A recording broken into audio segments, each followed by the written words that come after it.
Hey, Mom. I wanted to express gratitude for the wedding gifts. I really appreciate all the appliances you got me. It's great that I can always count on you for the big things. Oh, absolutely, sweetheart. Congratulations on your upcoming wedding. I only wish I could do more for you. But honestly, it's been my pleasure. There's no need for you to thank me separately like this. After all, I am your mother. Well, thank you.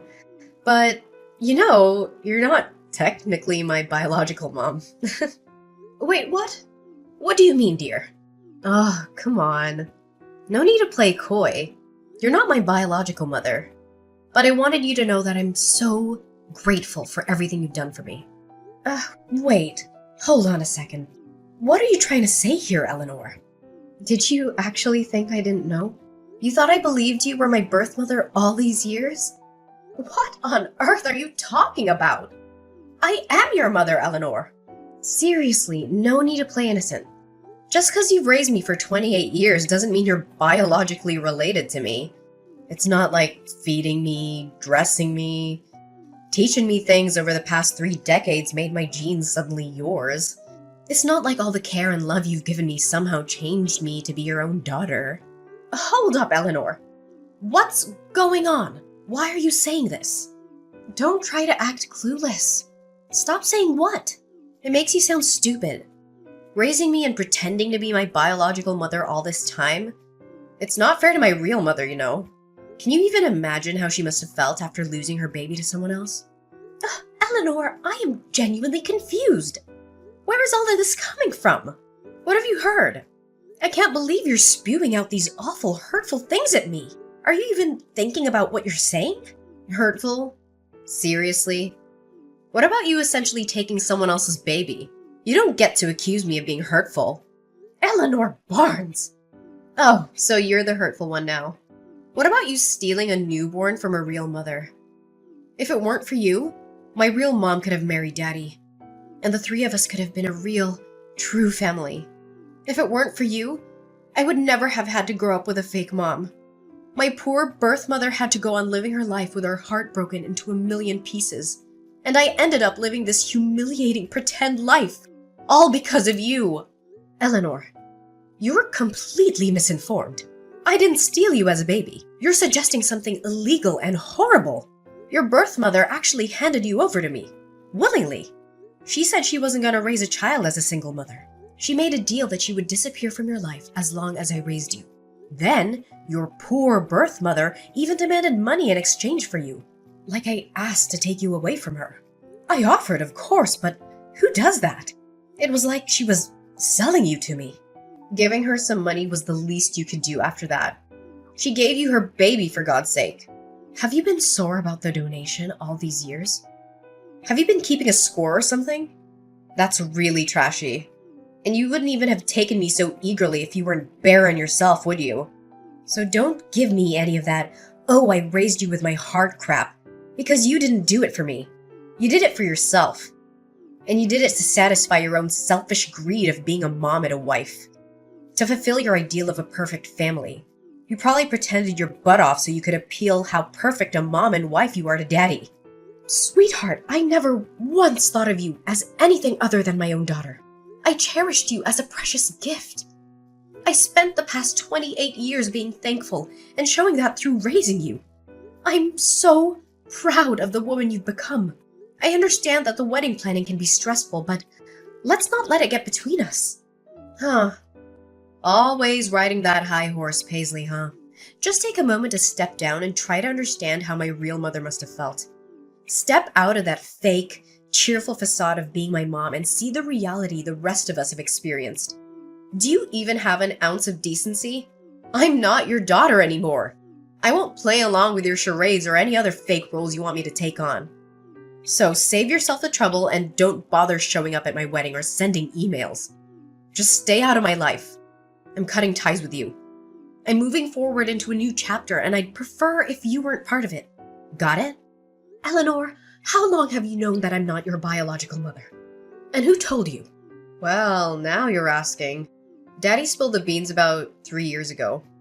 Yeah, around the time I met Miles. We all used to hang out together. Daddy, my real mom, Miles and I. Dinners, shopping trips, you name it. You genuinely had no clue? What? Are you serious? I can't believe your father would do that. Well, serves you right for thinking you could tie Daddy down by having a baby. Any baby, that is. We all know you wanted nothing but to use me as a bargaining chip to keep Daddy for yourself and provide for you. Did you really think building your happiness on other people's sadness wouldn't have its consequences? As I already said, I did not steal you away from your birth mother. Eleanor, you have to believe me. And I provided for myself as much as your father did. I didn't have to depend on him entirely. Yes, I am unable to have children of my own, but that is not at all the reason I raised you like you were. Your birth mother. She threatened to discard you at some orphanage like a piece of garbage if I didn't take you. Her word, not mine. And to my eternal shame, I did think about letting her do what she said, because after all, she was your father's mistress and you were their illegitimate child. But sweetheart, I took you in because I loved you from the moment I laid eyes on you and your tiny little fingers wrapped around my tongue. I didn't think twice about what it meant to mother your husband's child he had with a mistress, because I fell in love with you so deeply and so utterly. How you came into this world did not matter anymore. Just that you did come into my world. Can't you understand that, baby? Ugh, please spare me the tear-jerking drama. This isn't Hollywood. Save your sappy stories and just leave me alone. I've already confirmed my birth mother's attendance at my wedding.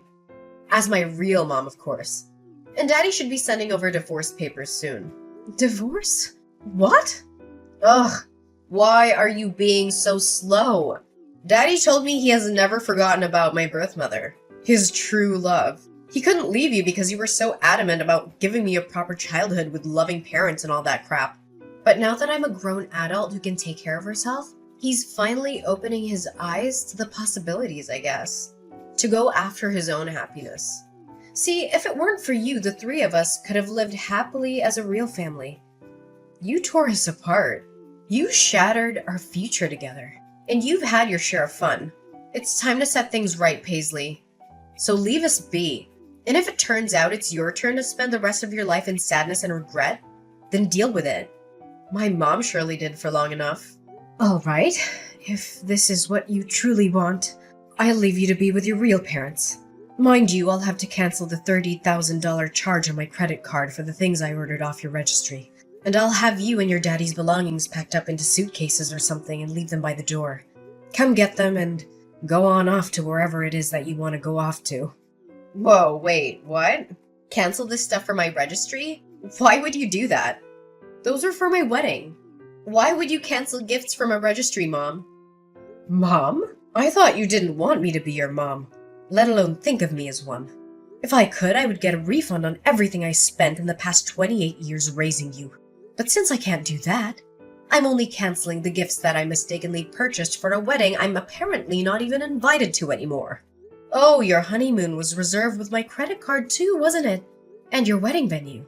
What about the catering service? Flowers? Photographer? I believe there was a videographer too in there somewhere. I wonder what the last-minute cancellation fees for those places will amount to. Surely not a drop in the bucket compared to what I've gladly spent on you your whole life. Oh my god, that's so petty. You can't take back gifts. Who does that?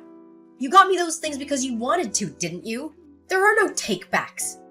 How do you call yourself a mother? It's your only daughter's wedding. Oh, I thought I couldn't call myself a mother. Isn't that what you were telling me? You can run along to your precious birth mother and ask for help. Why don't you? Surely she can help with the venue and the food and the photography and the honeymoon. Since she loves you so much and has never had the chance to show it, surely she'll jump at the chance. Wow. So there it is. You did think of me as a stepchild, didn't you? Your words say you love me like your own, but your actions speak volumes about how you really felt all these years. You kept a tally of the money you spent on me. Seriously? Would you have done that if I were your real biological daughter? You know what? Fine. My mom can cover the venue and honeymoon.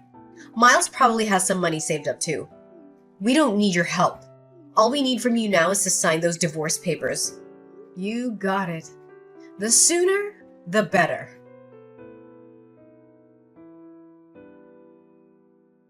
And in a way, I'm uncertain if I ever truly forgave her. But in that moment, all that mattered was before me. I gazed upon what could have been perceived as a lump of flesh, and then she opened her eyes, meeting mine. I gently touched her hand, and she curled her tiny, delicate fingers around my thumb. She was mine. In that moment, I believed in the intricate mysteries of God's design.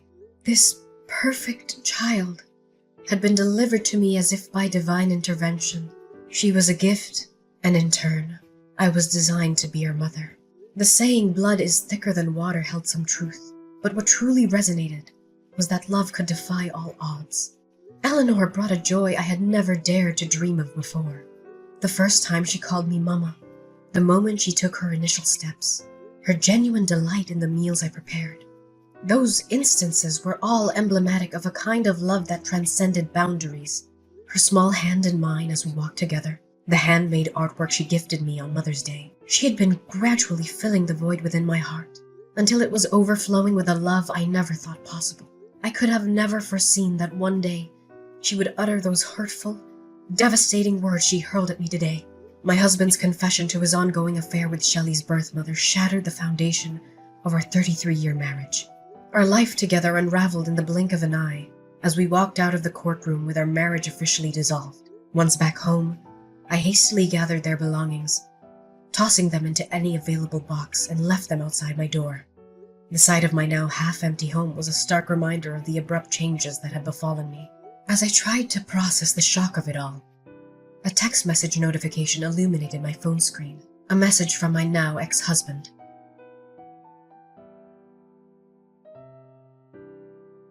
Hey, where are you? My keys aren't working, and neither is my garage opener. Did you already replace them? That was quick, Paisley. Good on you. I brought a KFC bucket and some beers, your favorite. I thought you and I were overdue for a chicken and beer date night. Open up, Paisley. Jacob, what are you doing here? Shouldn't you be with your daughter and true love by now? You know, the woman who makes your heart ache by just thinking about her. The woman whom you had a child with. The woman with whom a few days ago you gave everything else up to be with again. Did you forget? What are you doing here with chicken and beer at this ungodly hour anyway? I'm done with her. I left her. We're over. I finally realized there is no woman like you. Paisley, you're the kindest, the most patient person I know. I was immature and naive to let you go. I hurt you, I know. I'm so sorry. And I never showed you how much I appreciate you. For all you've done for this family, you've forgiven me once before. Can't you do it again? I'll change. I promise. I'm a victim here too, by the way.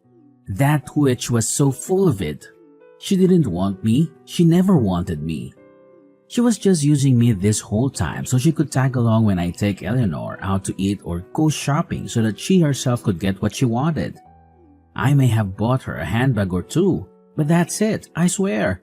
She's even got a young boyfriend she's seeing. She doesn't want to marry me and settle down. She said so herself. She's the absolute worst. I love you, baby. Come on. She may be the worst, but she's Shelley's biological mother, isn't she?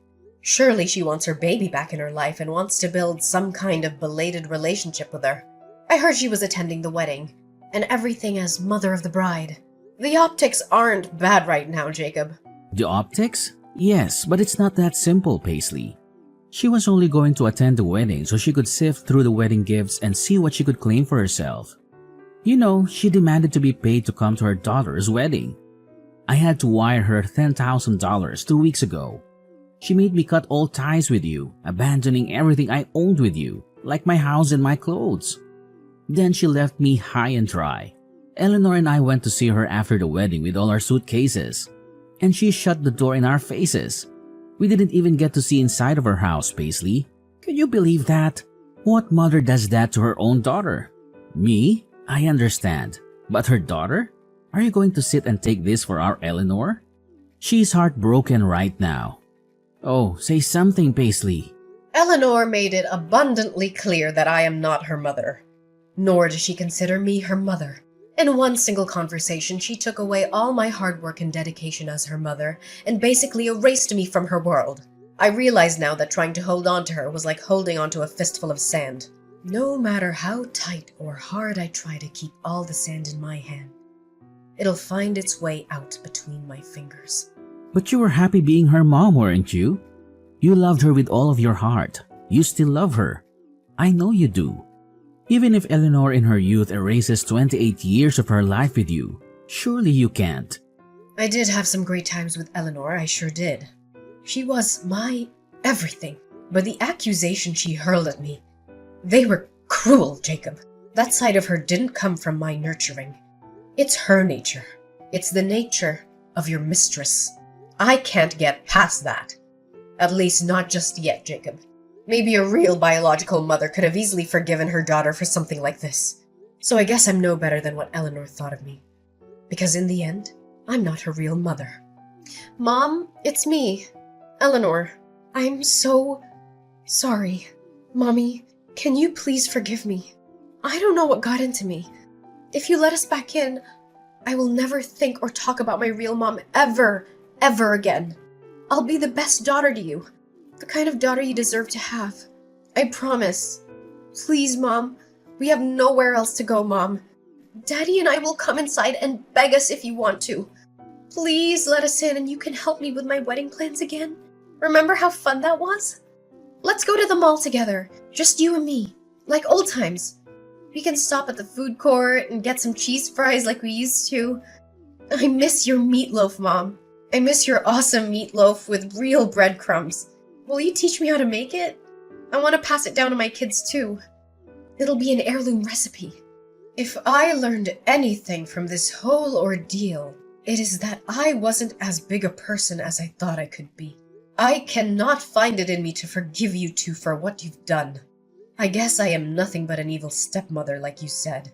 After all, our relationship ends here, Eleanor and Jacob. Thank you for the many happy memories you've allowed me the past 28 years, Eleanor. Whether they were real for you or not, I will cherish them forever because they were real to me. I will try to keep only the happy memories of you, but now it's time for you to leave me and never come back. Don't make this any messier for us. Goodbye, Eleanor.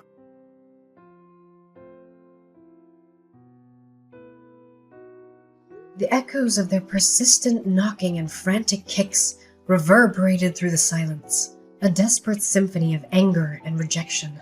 I stood on either side of the door, the barrier between my past and the uncertain future I was determined to embrace. After dialing the police, 2 patrol officers arrived. Their stern words and authoritative presence finally managed to quell the storm outside my home. Shelley's fiancé, Miles, and his family openly voiced their disappointment at the sudden upheaval caused by the withdrawal of their wedding venue and honeymoon down payments. Their anger and disbelief seemed palpable, yet I remained resolute. They even contemplated putting their wedding preparations on hold, urging Shelley to reconsider her life's path. And in the blink of an eye, Miles made a decision that sent shockwaves through their relationship. He ended things with Shelley, just days before their intended wedding date. Amidst the chaos, Shelley bombarded me with messages and calls, hurling curses my way and placing the blame squarely on my shoulders. It was tempting to succumb to my habitual instincts and try to mend things, but I recognized that I needed to tread a different path. I needed to stop giving them space in my life and focus on rebuilding my own. I chose to turn a deaf ear to her accusations and to free myself from the weight of their turmoil. It was a moment of realization. If anything needed fixing, it was my own life, my own happiness. As the days passed, their presence faded like a distant memory, and the quiet solitude that embraced me was a welcome change. Looking back, it's bittersweet to think that my prime years were dedicated to nurturing a child who, in the end, mirrored the darkness of her birth mother. However, I carry no regrets. Shelley, in her own twisted way, taught me invaluable lessons about love, resilience, and the boundaries I needed to establish for my own well-being. Now, as I stand at the crossroads, I'm ready to pen a new chapter in this uncertain adventure called life. The pages ahead are blank and full of possibility, and I'm determined to fill them with my own happiness, free from the chains of the past. It's a fresh beginning, a journey that's mine to craft, a future waiting to be written.